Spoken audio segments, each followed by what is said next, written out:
everyone, it's Michelle from Scrap Secrets and welcome to another Sketch Sunday video. So this week's sketch comes to you from My Favorite Things. It's number 320, and as always, the link to the sketch will be listed below in the more information section.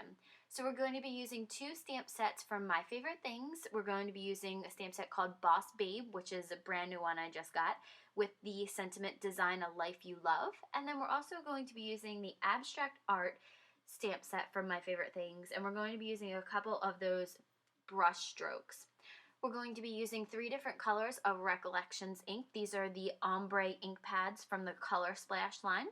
The first one is a pink to purple, but we're actually going to be using it the opposite way. The second one is a pink to a light orange, and the third one is an orange to like an orangish yellow. So I'm going to be taking the Recollections ink pad and turning it upside down because we don't really want the purple part. I wanted the pink to go up from this one to go into the pink for the next one. And then if you notice, I'm just kind of cha-chaing the ink pad back and forth between all of the stamps just so that there's no harsh line. That's the best way to use these ombre inks, is so that you don't get a straight line right across it and you can't really tell. It helps with the blending of the colors. So the last ink pad, we're just really using the darker orange. We're not going to get into that yellowish orange.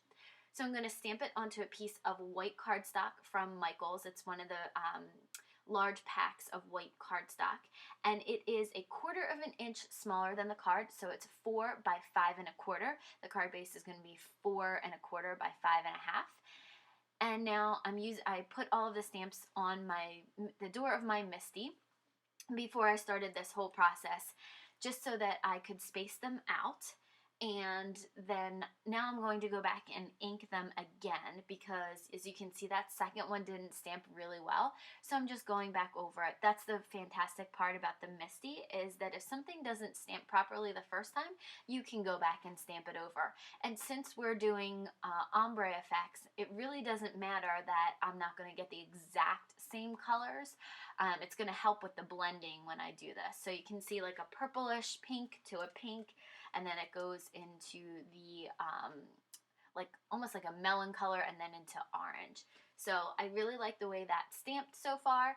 Now I'm going to clean off the stamps. Now those are just some dry baby wipes that I have lying around. You'll notice that I have a pack of baby wipes up there. I use them all the time to clean the stamps. They don't have to be wet to take the ink off of it. Sometimes they work better. And later on, I'm going to spray it with water and get all the rest of the ink off. But I just wanted to clean them a little bit so the ink didn't dry up on it. The next thing I'm going to do is take the stamp from Boss Babe, the Design a Life You Love, and I'm going to position it on the front of my card where I want it to stamp. And once that's in place, I'm going to close the MISTI door and it's going to stick to that so that I'm going to be able to stamp it. And you'll notice I'm going to stamp it twice. I'm going to stamp it with the My Favorite Things Black Licorice Hybrid ink, which is one of my favorite inks to stamp in. It gives a very, very nice dark stamp.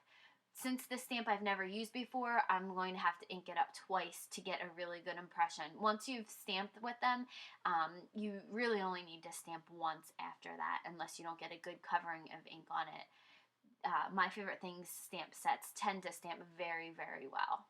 But as you notice that the design, it's in a cursive font and it's not really meant to stamp too solidly, but I just wanted to stamp it a little bit darker so that it stands out a little bit off of the background. And there I am cleaning the door to my MISTI because, like always, I get ink everywhere.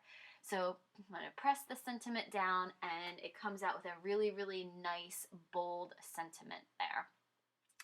Now, I'll show you what it looks like, and I just thought it was very, very artsy design type thing. Now I'm trying to figure out what color background I want, so I cut a piece of black cardstock down to 1/8 inch larger than the background, so it's 1/8 inch larger than that background piece, but 1/8 inch larger than the or smaller than the card base. So I'm using my ATG to just put some tape on the back of the front piece and glue it down just so that it has a nice black border. Since the sentiment is in black, it really makes it pop just having a little bit of black around the edges. I'm going to use my ATG again to put tape on the back of the front panel that's going to stick on the front of the card base. So same thing, just running the tape around and then placing it back on there. I didn't do a great job of centering it. I do have a problem trying to do that on camera because I try to rush, and so it didn't get put down great the first time, and then the cardstock started to rip, so I kind of just let it fall where it would want to. So that's the card. It's a very, very simple one this week. But I think it has a really pretty design. Sometimes simple and clean is best. So there's the finished card. I will show you how it looks up against the sketch. Thank you guys so much for watching. If you have comments or questions, please feel free to leave them below, and I will see you again soon for another Sketch Sunday. Bye!